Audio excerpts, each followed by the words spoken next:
Assalamualaikum warahmatullahi wabarakatuh. Bismillahirrahmanirrahim. Alhamdulillahi rabbil alamin.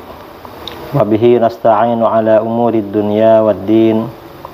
Wassalatu wassalamu ala ashrafil anbiya'i wal mursalin Sayyidina Muhammadin wa ala alihi wa sahbihi ajma'in. Amma ba'du. Saudara-saudara kaum muslimin dimanapun Anda berada, pada edisi kali ini kita akan membicarakan tentang pernyataan-pernyataan Pak Syakur yang dikenal dengan Buya Syakur. Sebenarnya pernyataan ini sudah berlangsung 2 tahun yang lalu, dan beberapa asatid, saudara-saudara kita banyak menanggapi, seperti Ustadz Adi Hidayat, Ustadz Abdus Somad, dan lain-lain.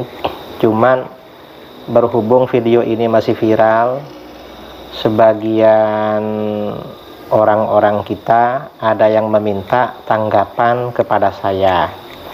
Saya diminta menanggapi pernyataan Pak Syakur. Karenanya video ini kita beri judul meluruskan kebohongan Pak Syakur tentang hubungan Islam dengan Kristen. Karena Pak Syakur ini berusaha membenarkan ajaran Kristen dengan membelok-belokkan informasi di dalam sejarah Islam. Yang pertama apa? Dalam pernyataannya, benarkah ibunya Rasulullah Shallallahu Alaihi Wasallam, Siti Aminah, adalah cucu dari Abu Kabasyah, dari jalur ibunya, dan beragama Nasrani? Maksudnya apa? Pak Syakur ini bilang ibunya Rasulullah, Siti Aminah, itu kakeknya bernama Abu Kabasyah, apa namanya, itu agamanya Nasrani. Apa betul seperti itu? Jawabannya jelas tidak benar. Yang benar adalah ibunya Rasulullah SAW itu bernama Aminah bintu Wahab bin Abdi Manaf. Sedangkan kakeknya Wahab, artinya ayahnya Abdi Manaf ini, ibunya bernama Qailah binti Abi Kabasyah. Jadi begitu, jadi agak jauh ke atas. Dan tidak ada informasi bahwa Abi Kabasyah beragama Nasrani, kecuali berdasarkan karangan Pak Buya Syakur. Nggak ada. Dan Nasrani ya belum masuk ke Mekah pada waktu itu, belum masuk. Bahkan orang yang ikut Nasrani itu karena pergi belajar keluar, bukan karena Nasrani itu disebarkan di kota Mekah. Ini bisa dilihat di dalam kitab Irsyadus Sari di Syarh Sahihil Bukhari karangan Imam Al-Qastalani juz 1 halaman 81. Ketika beliau menjelaskan pernyataan Abu Sufyan. Abu Sufyan berkata, waktu itu Abu Sufyan masih kafir ya, belum masuk Islam. Laqad amira Amr bin Abi Kabasyah, sungguh benar-benar menjadi besar ajaran yang dibawa oleh Ibnu Abi Kabasyah. Ibnu Abi Kabasyah ini maksudnya siapa? Yuridun Nabiya sallallahu alaihi wasallam. Maksudnya Nabi. Abu Sufyan memanggil Nabi dengan panggilan anaknya Abi Kabasyah. Mengapa begitu? Orang Arab ini kalau benci pada seseorang dan ingin mencelanya, biasanya menisbatkan orang itu pada nasab yang misterius, yang tidak jelas. Maksudnya begitu. Nah, mengapa Rasulullah SAW disebut anaknya Abi Kabasyah? Innaha, kata Imam Al-Qastalani, innaha kunyatu abi minar radha'ah Al-Harith ibn Abdul Uzza fima qalahu Ibnu Makula wa ghairuhu. Abi Kabasyah ini adalah kunyah atau panggilan ayahnya, ayah susu ya, ayah susu, yaitu Al-Harith bin Abdul Uzza, menurut yang dikatakan oleh Imam Ibnu Makula dan lainnya. Wa inda Ibnu Bukair annahu aslama, menurut Ibnu Bukair Abi Kabasyah ini masuk Islam. ayah susu Rasulullah SAW, suaminya Siti Halimah itu masuk Islam. Artinya bukan Nasrani ya, seperti dikatakan oleh Pak Syakur. Wa kanat lahu bintun tusamma Kabasyah. Dan beliau ini Harith bin Abdul Uzza punya putri namanya Kabasyah, fakunniya biha. Maka dipanggil dengan panggilan kunyah atau bapak Bak Kabasyah. Ini yang pertama. Au huwa walidu Halimah murdiatihi. Atau Abi Kabasyah ini ayahnya Siti Halimah, wanita yang menyusui Rasulullah SAW. Itu namanya Abi Kabasyah juga. Au dzalika nisbatun ila jaddi jaddihi Wahbin. Atau itu nisbat kepada kakeknya kakek beliau yang bernama Wahab. Wahab ini punya kakek. Kakeknya ini apa namanya? Abi Kabasyah. Mengapa ali anna ummahu Aminatu bintu Wahbin? Karena ibunya Nabi SAW itu Aminah binti Wahab. Wa ummu jaddi Wahbin, sedangkan ibu kakeknya Wahab Qailah binti Abi Kabasyah. Adalah Qailah binti Abi Kabasyah. Jadi agak jauh sekali ke atas. Kemudian auli jaddi jaddihi Abdul Muttalib li ummihi. Atau nisbat pada kakeknya Nabi yang bernama Abdul Muttalib dari pihak ibunya. Jadi Abdul Muttalib ini punya kakek dari pihak ibunya bernama Abi Kabasyah. Au huwa rajulun min Khuza'ah ismuhu Wajzub bin Ghalib. Atau nisbat pada laki-laki dari suku Khuza'ah yang bernama Wajaz bin Ghalib. Khalafa Quraisyan fi ibadatil awthan. Dia berbeda dengan orang-orang Quraisy dalam menyembah berhala. Orang Quraisy biasanya menyembah berhala, dia enggak. Fa'abada syi'ra, dia malah menyembah bintang syi'ra. Fanasabu ilaihi. Akhirnya apa? Orang menisbatkan ini, siapa namanya? Menisbatkan Nabi SAW kepada Wajaz bin Ghalib ini. Karena dia panggilannya Abi Kabasyah. Mengapa dinisbatkan kepada Wajaz? Ishtirak fi mutlaqil mukhalafah, karena sama-sama berbeda dengan orang Quraisy. Jadi begitu. Dan dari beberapa nisbat ini tidak ada informasi bahwa salah satunya Kristen atau Nasara, gak ada. Justru satunya adalah Muslim. Jadi informasi dari Pak Syakur itu jelas salah. Kemudian yang kedua, benarkah Siti Maryah Al-Qibtiyah, seorang budak wanita asal Mesir yang menjadi selir Rasulullah SAW, adalah seorang Nasrani yang tidak masuk Islam? Karena kata Pak Buya Syakur, Siti Maryah Al-Qibtiyah, ayahnya Sayyid Ibrahim, ini tetap Kristen. Apa benar begitu? Jelas tidak benar. Siti Maryah Al-Qibtiyah adalah seorang budak perempuan Mesir yang dikirimkan sebagai hadiah oleh Raja Muqawqis kepada baginda Nabi SAW. Dalam perjalanan ke Madinah, Siti Maryah telah masuk Islam. Al-Hafidz Ibnu Hajar berkata dalam kitabnya Al-Isabah fi Tamyizis Shahabah, Maryah Al-Qibtiyah ummu waladi Rasulillah sallallahu alaihi wasallam. Jadi di sini Maryah Al-Qibtiyah ini masuk generasi sahabat. Zakar Ibnu Sa'din min tariq Abdullah bin Abdurrahman bin Abi Su'su'ah qala.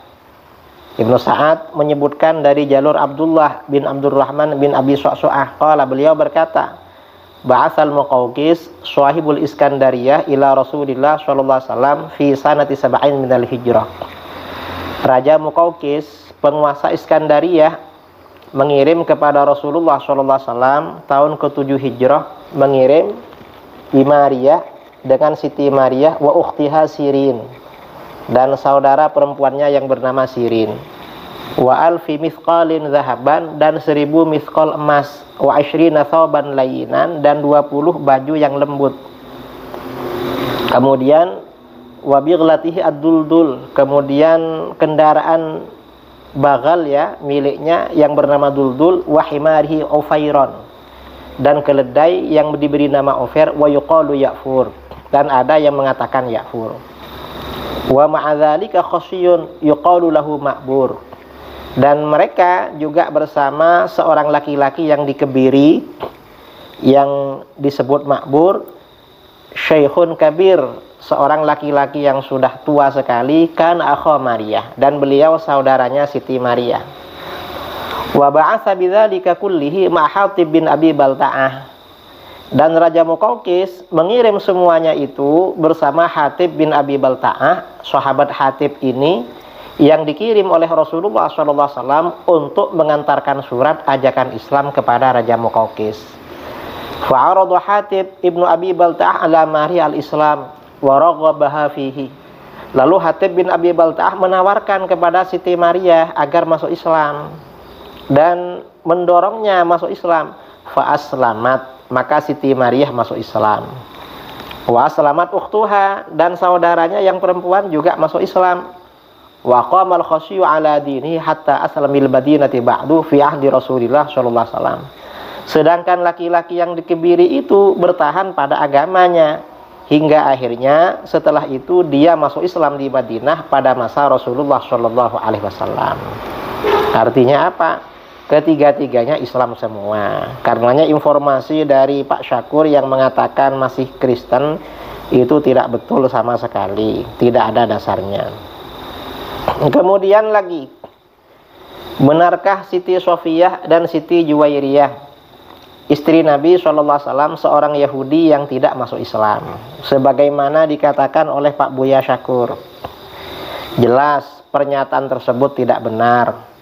Siti Sofiyah binti Huyai radhiyallahu anha telah masuk Islam dan menjadi istri Nabi sallallahu alaihi wasallam. Sedangkan Siti Juwairiyah radhiyallahu anha juga masuk Islam dan menjadi istri Nabi sallallahu alaihi wasallam. Siti Juwairiyah ini bukan berasal dari keluarga Yahudi, tapi beliau memang dari keluarga Arab suku Khuza'ah. Jadi Pak Buya Syakur ini ngarang masalah ini. Nah, dasarnya mana bahwa mereka masuk Islam? Dasarnya banyak sekali. Pertama yang perlu kita tahu, istri-istri Rasulullah SAW semuanya adalah orang-orang yang beriman dengan keimanan yang sempurna, berdasarkan beberapa ayat Al-Quran, antara lain ayat berikut ini.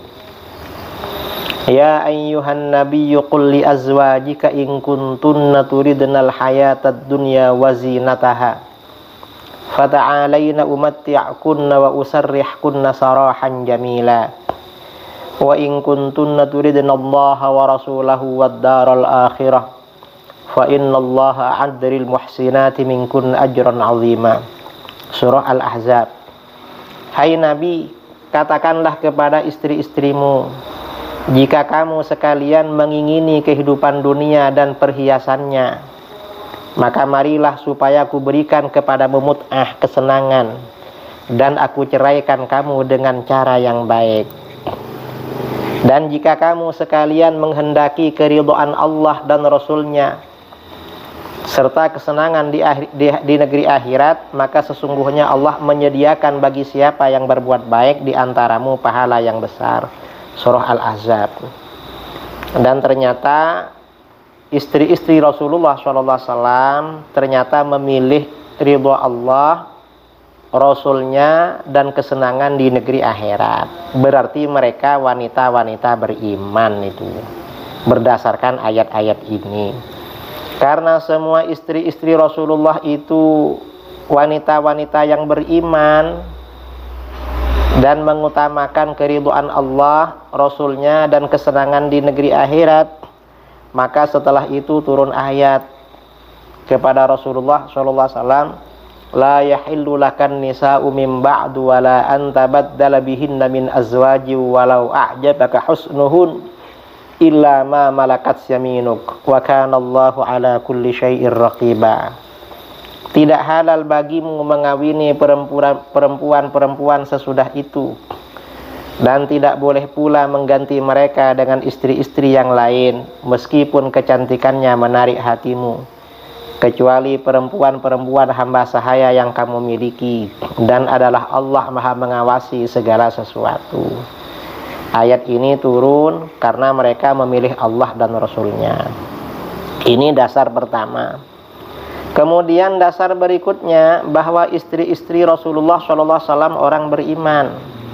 Imam Jalaluddin As-Suyuti dalam kitabnya Al-Khasa'is Al-Kubra menulis bab bab ikhtisasihi sallallahu alaihi wasallam bi islami qarinihi wa bi anna azwajahu aunun lahu. Bab ini menjelaskan keistimewaan Nabi sallallahu alaihi wasallam, bahwa qarin, setan yang menjadi teman beliau itu masuk Islam, dan bahwa istri-istrinya menjadi penolongnya. Artinya ya berarti beriman, mengajak orang lain beriman. Dasarnya mana? Ini hadis. Wa akhrajal Baihaqi wa Abu Nuaim an Ibni Umar radhiyallahu anhuma qala qala Rasulullah sallallahu alaihi wasallam. Al-Baihaqi dan Abu Nuaim meriwayatkan dari Ibnu Umar radhiyallahu anhuma bahwa Rasulullah sallallahu alaihi wasallam bersabda, "Fuddiltu ala Adam bi khaslatain, kana syaitani kafiran, fa'anani Allahu alaihi hatta aslam. Wa kunna azwaji aunan li, wa kana syaitanu Adam kafiran, wa zawjatuhu aunan ala khati'atihi." Aku diberi keutamaan melebihi Adam dengan dua hal. Pertama, setan yang menjadi temanku adalah kafir, lalu Allah menolongku hingga ia masuk Islam. Kedua, istri-istriku menjadi penolongku. Sedangkan setan yang menjadi temannya Adam adalah kafir, dan istrinya menolongnya berbuat kesalahan. Artinya apa? Istri-istri Rasulullah SAW ini merupakan keistimewaan baginda Rasulullah SAW, menjadi penolong beliau. Sudah tentu mereka orang-orang beriman. Kemudian ada bab lagi di dalam kitab Khashaisul Kubra, bab ikhtisasihi sallallahu alaihi wasallam bi tafdili banatihi wa zawjatihi ala sairi nisa'il alamin, wa anna thawaba zawjatihi wa iqabahunna mudha'afun. Bab ini menjelaskan keistimewaan Nabi sallallahu alaihi wasallam, bahwa putri-putri dan istri-istrinya lebih utama atas semua wanita di alam jagat raya, dan bahwa pahala dan siksa istri-istrinya dilipat gandakan. Artinya apa? Istri-istri Rasulullah SAW itu lebih utama dari siapapun wanita-wanita yang ada di alam jagat raya ini. Dasarnya mana? Imam As-Suyuti menyampaikan ayat qala ta'ala ya nisa'an nabi lastunna ka ahadim minan nisa'. Wa qala ta'ala ya nisa'an nabi may ya'ti minkunna bi fahishatin al-ayatain.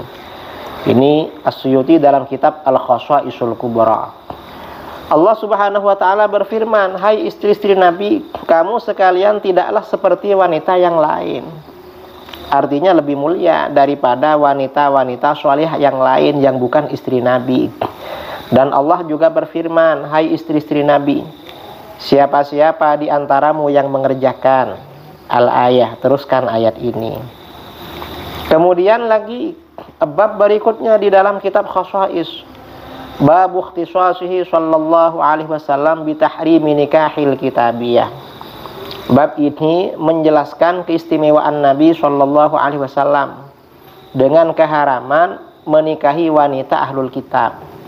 Jadi Rasulullah itu haram menikahi wanita Yahudi atau Nasrani sebelum masuk Islam. Baru boleh kalau mereka sudah masuk Islam. Dasarnya mana? Akhraj Abu Dawud fi nasikhihi am Mujahid fi qaulihi ta'ala la yahillu lakan nisa'u min ba'du qal nisa'u ahlil kitab. Abu Dawud meriwayatkan dalam kitab nasikhnya dari Imam Mujahid mengenai firman Allah Subhanahu wa taala, tidak halal bagimu mengawini perempuan-perempuan sesudah itu. Beliau Imam Mujahid berkata, maksudnya wanita-wanita ahlul kitab. Rasulullah gak boleh menikahi wanita di luar Islam. Kemudian wa akhraja Sa'id bin Mansur am Mujahid fi qaulihi ta'ala la yahillu lakan nisa'u min ba'du qal yahudiyatun wala nasraniyat la yanbaghi ay yakunna ummahatil mu'minin.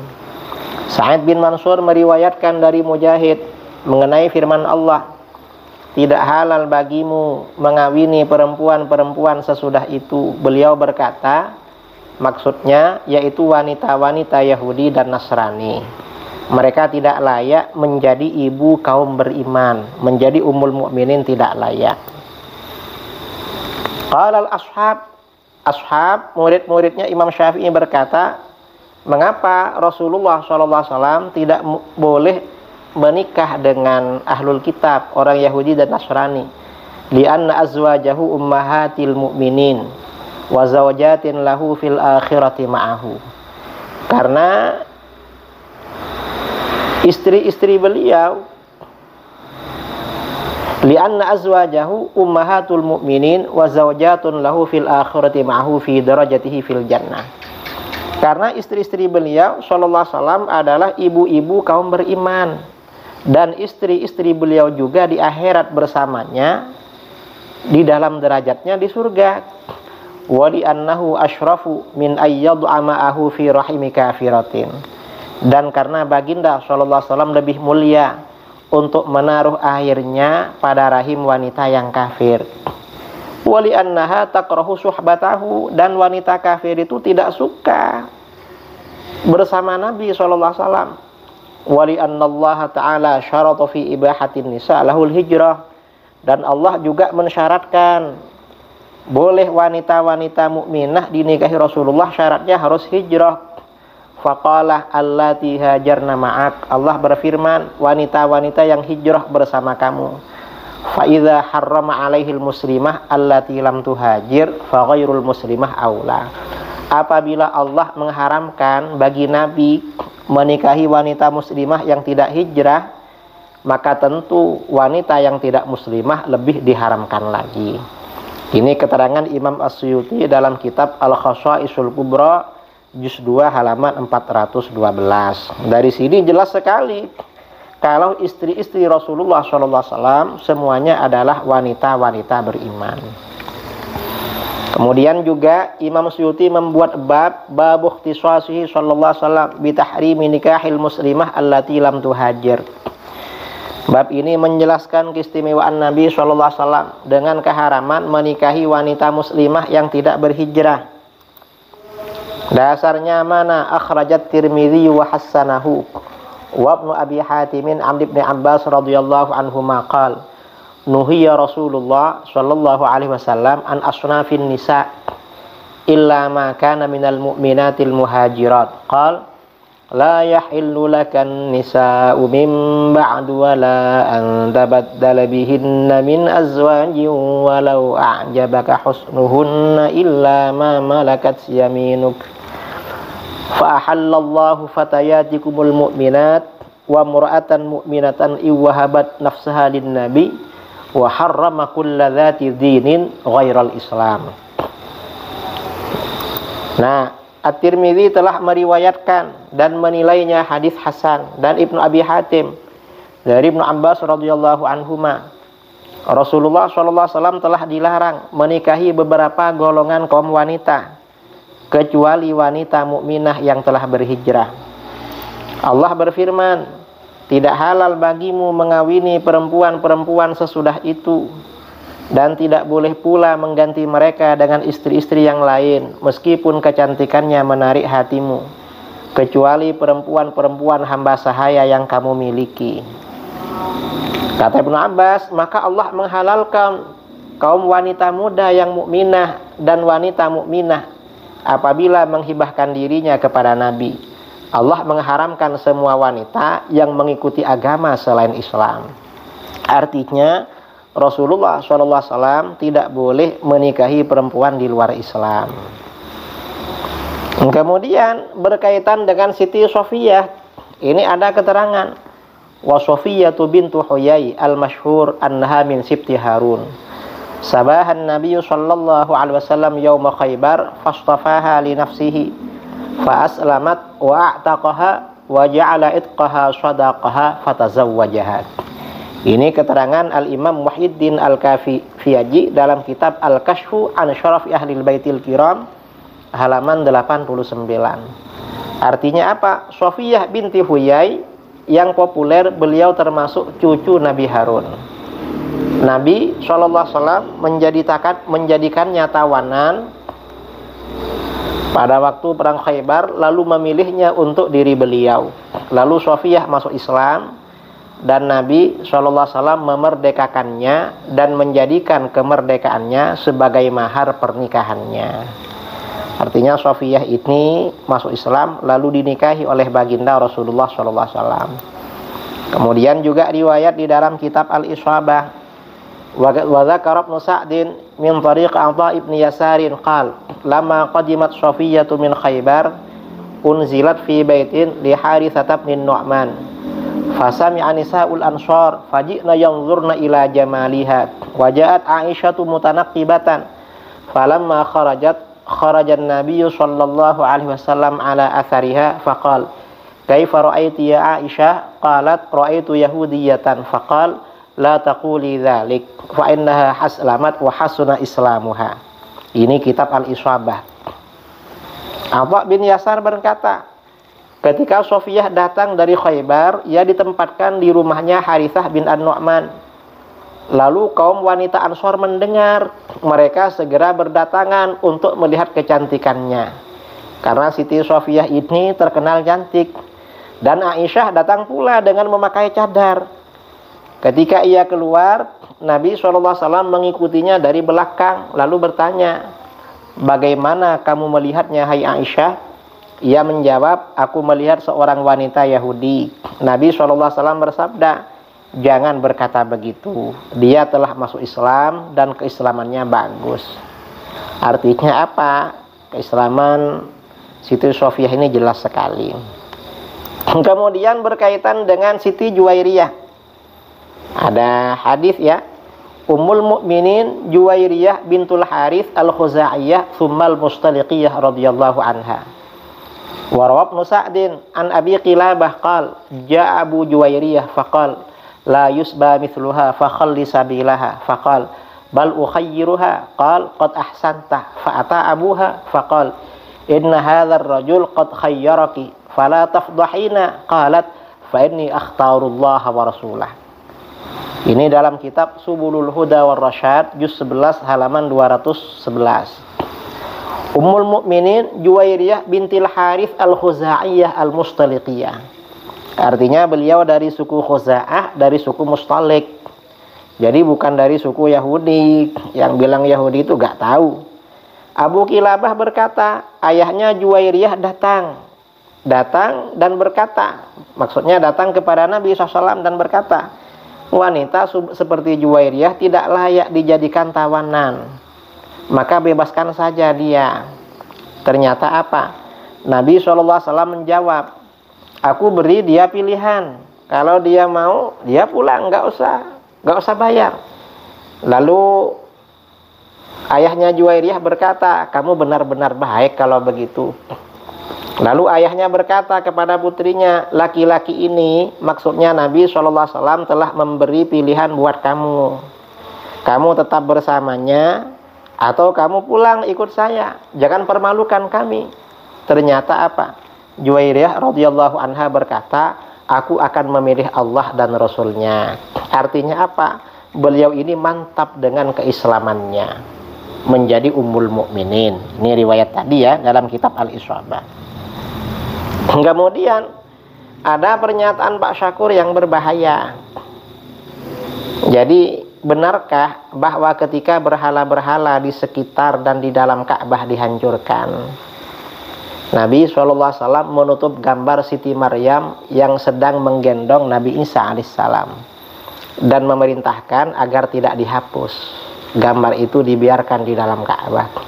Katanya berdasarkan 4 rujukan, yaitu kitab Akhbaru Mekkah, Tarikhul Islam, Sirah Ibnu Hisham, dan Fathul Bari. Benar begitu.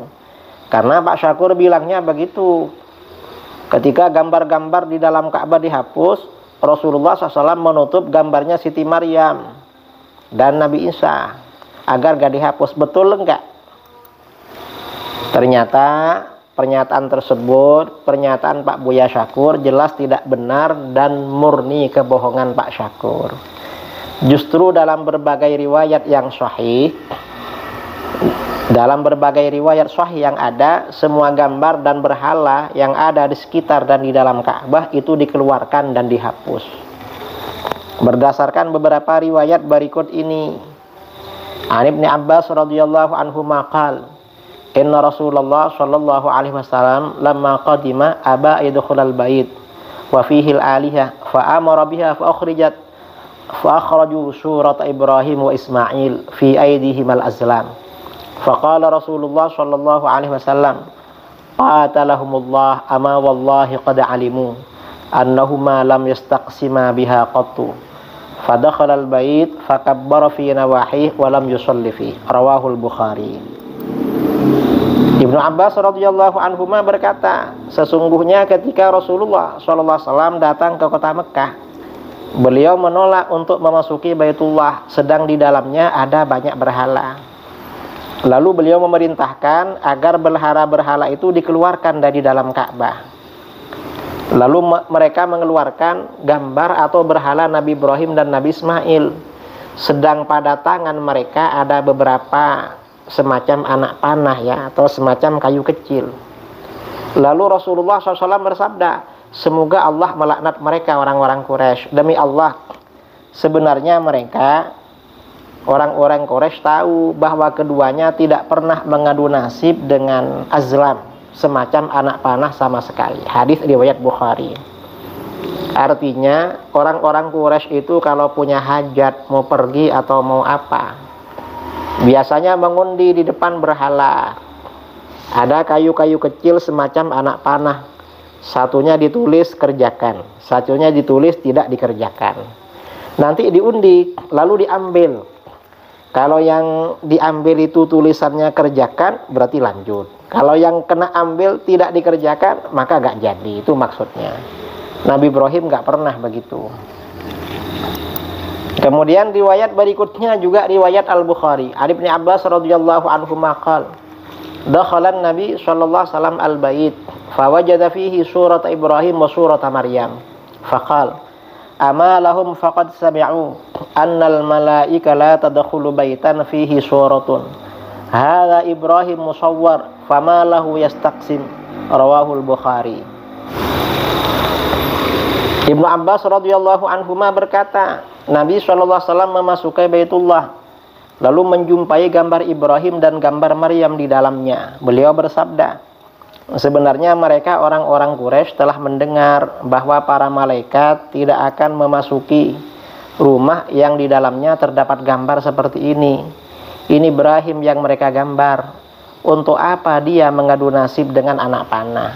Gambarnya Nabi Ibrahim memegang kayu-kayu kecil semacam anak panah. Jadi begitu. Artinya Rasulullah SAW protes dengan gambar ini, bukan membenarkan seperti kata Pak Syakur.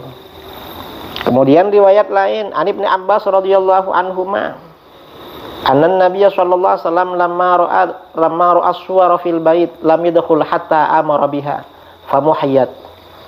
Wara'a Ibrahim wa Ismail alaihi assalam bi aydihim al-azlam faqala qatalahumullah wallahi nistaqsama bil azlami qattu. Rawahul Bukhari. Dari Ibnu Abbas radhiyallahu anhuma bahwa ketika Nabi sallallahu alaihi wasallam melihat beberapa gambar di dalam Baitullah, beliau tidak mau masuk sehingga memerintahkan agar gambar-gambar itu dihapus. Beliau melihat gambar Ibrahim dan Ismail yang sedang memegang beberapa anak panah. Beliau bersabda, semoga Allah melaknat mereka. Demi Allah, keduanya tidak pernah mengadu nasib dengan anak panah sama sekali. Artinya suruh hapus itu. Dalam riwayat lain, An Usamah bin Zaidin radhiyallahu anhuma, anna Nabiy sallallahu alaihi wasallam dakhala al-bait fara'a suwaran fada'a bima'in fa'ajala yamhuha wa yaqul qatalallahu qauman yusawwiruna ma la yakhluqun. Rawahu Tabrani fil Mu'jamil Kabir bisnadin jayyid kama qala al-Hafiz Ibnu Hajar fi Fathil Bari.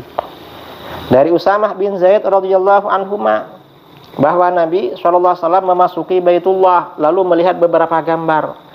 Lalu beliau meminta air dan kemudian menghapus gambar-gambar itu dengan air tersebut. Mungkin gambar di dinding. Beliau bersabda, semoga Allah melaknat suatu kaum yang menggambar apa yang tidak akan bisa mereka ciptakan. Ini hadis riwayat At-Tabrani dalam Al-Mu'jam Al-Kabir dengan sanad yang jayyid. Artinya hadisnya sahih atau hasan.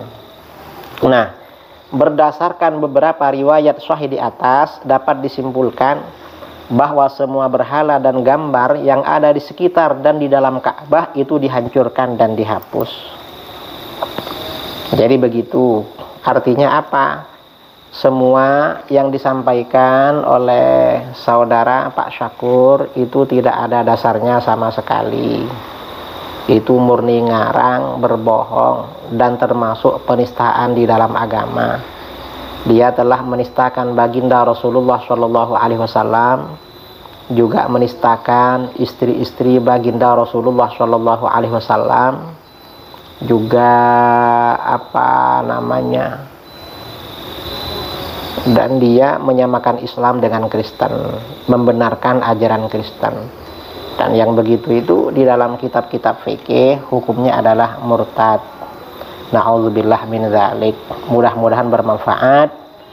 Wabillahi taufik wal hidayah. Wallahu a'lam bishawab. Assalamualaikum warahmatullahi wabarakatuh.